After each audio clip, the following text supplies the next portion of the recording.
বহু মাস ধরে ডিএ ইস্যুতে উত্তাল রাজ্য। একদিকে যেখানে মোদী সরকার একের পর এক উপহার নিয়ে আসছে কেন্দ্রীয় সরকারি কর্মীদের জন্য, অন্যদিকে মমতা সরকারের ঘোষণা অসন্তুষ্ট হয়ে ক্রমেই ফুঁসে উঠছে রাজ্যের সরকারি কর্মীরা।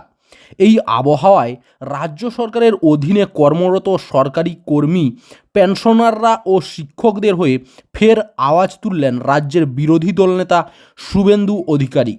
বুধবার দক্ষিণ কলকাতার মিছিলে হাটের নন্দীগ্রামের বিধায়ক।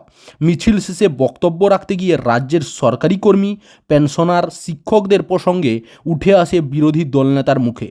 তিনি বলেন, সকলকে কেন্দ্রীয় হারে ডিএ দেওয়া হবে। আর কি বলেন বিরোধী দলনেতা, চলুন জেনে নেওয়ার আগে আপনাদের কাছে একটাই অনুরোধ, চ্যানেল নতুন হলে অবশ্যই আমাদের চ্যানেল anvil.com-কে সাবস্ক্রাইব করে পাশে থাকা বেল আইকনটা ক্লিক করে অল নোটিফিকেশন অন করে রাখবেন। এদিন শুভেন্দু অধিকারী বলেন, কথা দিচ্ছি রাজ্যের সমস্ত সরকারি কর্মী, পেনশনার, শিক্ষক সবাইকে কেন্দ্রীয় হারে ডিএ দেওয়া হবে। রাজ্যে বিজেপি ক্ষমতায় এলেই ক্যাবিনেটে প্রথম এই সিদ্ধান্ত নেওয়া হবে। সকলকে কেন্দ্রীয় হারে ডিএ দেওয়া হবে আমাদের তরফ থেকে। প্রসঙ্গত এই প্রথম নয়, সেই শুরু থেকেই ডিএ আন্দোলনকারীদের পাশে থেকেছেন বিরোধী দলনেতা। আন্দোলনকারীদের সাহস জোগাতে ডিএ আন্দোলনের মঞ্চেও হাজির হয়েছিলেন। একাধিকবার তাদের ন্যায্য পাওনার দাবিতে আওয়াজ তুলেছেন। আর এবার লোকসভার ভোটের আগেই বিরাট ঘোষণা করে দিলেন শুভেন্দু, যা শুনে আশায় বুক বাঁধছেন নিজেদের ন্যায্য পাওনা থেকে বঞ্চিত রাজ্যের সরকারি কর্মী ও পেনশনাররা। উল্লেখিত, সম্প্রতি রাজ্যের সরকারি কর্মচারীদের জন্য অতিরিক্ত 4% মহার্ঘ ভাতার ঘোষণা করেছেন মুখ্যমন্ত্রী মমতা বন্দ্যোপাধ্যায়।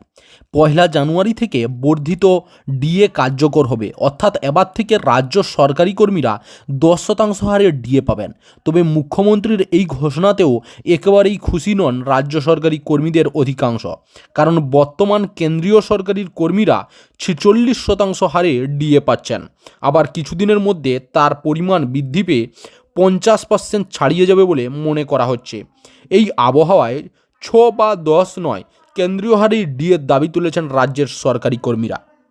চাকরির খবর থেকে শুরু করে নিয়োগের খবর থেকে শুরু করে ঝড় ঝঞ্ঝা, দেশ বিদেশ, রাজ্য, জেলা এবং আপনার শহরের খবর একটা চ্যানেল আমাদের newsbangla.com সবার আগে আপনারা পেয়ে যাবেন। তাই চ্যানেলটাকে অতি অবশ্যই সাবস্ক্রাইব করে পাশ থেকে বেল আইকনটা ক্লিক করে অল নোটিফিকেশন অন করে রাখুন। জয় হিন্দ, জয় ভারত।